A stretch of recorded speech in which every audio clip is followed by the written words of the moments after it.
आज ही Doubtnut app download करें। Doubtnut पर होगा अब आपके सभी मैथ्स, केमिस्ट्री, फिजिक्स और बायोलॉजी डाउट्स का सफाया। बस अपने क्वेश्चन की फोटो खींचो, उसे क्रॉप करो और तुरंत वीडियो सोल्यूशन पाओ। Download now. हेलो फ्रेंड्स, हमारे सामने जो सवाल दे रखा है इसमें बोला है कि एक व्यक्ति को वृत्ताकार मैदान के व्यास के अनुदिश चलने में परिधि की अपेक्षा 30 सेकंड कम समय लगता है। यदि व्यक्ति की चाल 30 मीटर पर मिनट हो तब मैदान की त्रिज्या ज्ञात करो। और पाई का मान भी 22/7 लेने के लिए बोला है। यहाँ पे विकल्प दे रखे हैं, इन विकल्पों का चयन करके बताना है कि कौन सा विकल्प सही होगा। तो देखो वृत्त वृत्त बोल रखा है इसमें, तो हम एक वृत्त बना लेते हैं। ठीक है, और इसका व्यास भी हम बना देते हैं यहाँ से। इसका व्यास ये हो गया। ठीक है, मतलब परिधि से परिधि तक की दूरी जो केंद्र से होकर जाती है, इसका केंद्र यहाँ पे आएगा कुछ। ठीक है, तो देखो यहाँ से लेके यहाँ तक की दूरी को तो त्रिज्या बोलते हैं, और परिधि से लेके परिधि तक की दूरी या जो त्रिज्या की दुगनी होती है उसको व्यास बोलते हैं। ठीक है, और ये जो चारों तरफ जो गोलाकार पथ है, जो वृत्ताकार पथ है, उसकी जो दूरी होती है उसको बोलते हैं हम परिधि। ठीक है, तो देखो यहाँ पे मान लिया इस बिंदु को ए और इस बिंदु को बी। ठीक है, कोई मनुष्य है जिसको हम एम मान लेते हैं। एम क्या करता है कि एक तो वो इस वृत्ताकार पथ से होते हुए जाता है, ए से चलता है और ए पर ही आके खड़ा हो जाता है। और दूसरा पथ उसका क्या है, वो ए से चलता है इस व्यास के अनुदिश और बी पे चले जाता है। ठीक है, इस तरह ये दो दूरियां तय करता है। इन दो दूरियों को तय करने में जो समय लगता है उस समय का हमें अंतर दे रखा है 30 सेकेंड, और इसकी चाल दे रखी है 30 मीटर पर सेकेंड। ठीक है, पर मिनट दे रखी है। तो हमें त्रिज्या ज्ञात करनी है। तो देखो मैं बता देता हूँ, इसकी जो परिधि है, जो वृत्ताकार पथ की जो दूरी होती है उसको सी से निरूपित करते हैं और वो 2 पाई आर के बराबर होती है। ठीक है, और जो इसका जो व्यास है वो उसको डी से निरूपित करते हैं और ये बराबर होता है 2 गुणा आर के। ठीक है, इसको समीकरण नंबर 1 नाम दे देते हैं, इसको समीकरण नंबर 2 नाम दे देते हैं। जो समय है टी बराबर अपने को दे रखा है 30 सेकेंड। ठीक है, जो चाल है उस वो दे रखी है अपने पास 30 मीटर पर मिनट।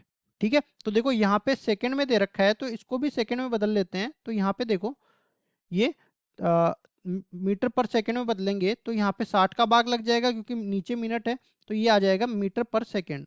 ये कटेगा आपस में, तो यहाँ से v का मान आ जाएगा अपने पास v बराबर 1/2 मीटर पर सेकंड। ये आगे। अब आगे बढ़ते हैं, हमें क्या बोला है कि इन दूरियों पे चलने पर जो समय लगता है उनका अंतर 30 सेकंड है। मतलब मैं जानता हूं कि जो परिधि पे यहाँ पे आप देख ही सकते हो कि 2 पाई आर का मान हमेशा 2 आर से बड़ा होने वाला है, क्योंकि 22/7 का मान 1 से बड़ा होता है। ठीक है, मतलब यहाँ से सी का मान डी से बड़ा होने वाला है। मतलब मैं कह सकता हूँ कि सी पे चलने वाला टाइम जो है वो डी से चलने वाले टाइम से बड़ा होने वाला है। ठीक है, तो मैंने यहाँ पे लिखा कि सी पे यहाँ पे आपको एक सूत्र भी बता देता हूँ कि चाल बराबर अपने पास होती है दूरी बटा समय। ठीक है, तो यहाँ से समय किसके बराबर हो जाएगा, समय इसको पक्षांतर करेंगे, चाल को समय के जगह ले जाएंगे और समय को चाल की जगह ले जाएंगे, तो दूरी बटा चाल यहाँ से आ जाएगा। मतलब मैं कह सकता हूँ कि जिसकी दूरी बड़ी होगी उसका समय भी बड़ा होगा। मतलब मैं यहाँ पे कहूँगा कि सी पे चलने वाला टाइम दूरी बटा चाल, चाल कितनी मानी थी मैंने, वी के बराबर।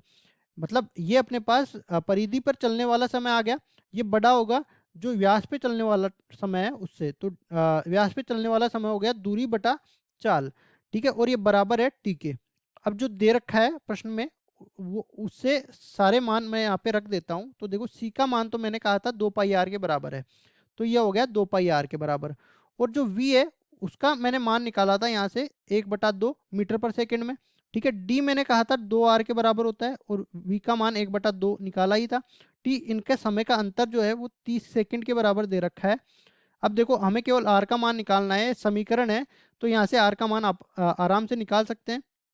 तो देखो यहाँ से 2 नीचे है तो 2 ऊपर जाके गुणा हो जाएगा। ठीक है, तो 2 ऊपर जाके गुणा होगा तो इधर तो बच जाएगा 4 गुणा पाई गुणा आर और इधर बच जाएगा 4 आर और ये बराबर हो जाएगा 30 के। अब देखो इसमें से उभयनिष्ठ क्या आ रहा है, उभयनिष्ठ आ रहा है इसमें से 4 आर, अंदर क्या बचका पाई-1 बराबर हो गया 30 के। ठीक है, और देखो पाई का मान भी बोला है कि पाई का मान 22/7 लो। ठीक है, तो 4 आर अंदर बच गया 22/7 - 1 और बराबर हो गया 30 के। लघुत्तम लेंगे तो ये बच जाएगा 4 आर 22 माइनस 7 ये 15 बच जाएगा, तो 15/7 हो गया, बराबर हो गया 30 के। पक्षांतर करेंगे इसको तो ये अपने पास आ जाएगा, देखो आर को केवल इधर रखना है और सबको उधर ले जाना है, तो जो हर में है वो तो अंश में चला जाएगा, जो अंश में है वो हर में चला जाएगा। ठीक है, तो देखो यहाँ से जो कट रहा है उसको काट देते हैं। 15 ये 30 दो बार कट गया, ठीक है, 2 से ये 2 बार कट गया, आर बराबर आया 7/2।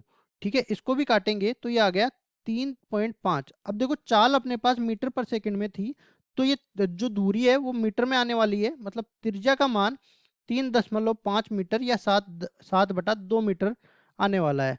ठीक है, त्रिज्या का मान ये हमें निकालना था, तो देखो यह ये हमारे यहाँ पे उत्तर हो जाएगा। अब जो विकल्प में दे रखा है उसको भी देख लेते हैं। विकल्प में देखो, चौथे विकल्प में 3.5 मीटर दे रखा है, तो ये अपने पास उत्तर हो जाएगा।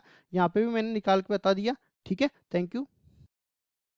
क्लास 6 से 12 से लेके नीट, IIT, जेई मेंस और एडवांस के लेवल तक 10 मिलियन से ज़्यादा स्टूडेंट्स का भरोसा। आज ही डाउनलोड करें डाउटनेट ऐप या व्हाट्सएप कीजिए अपने डाउट्स 8400 400 400 पर।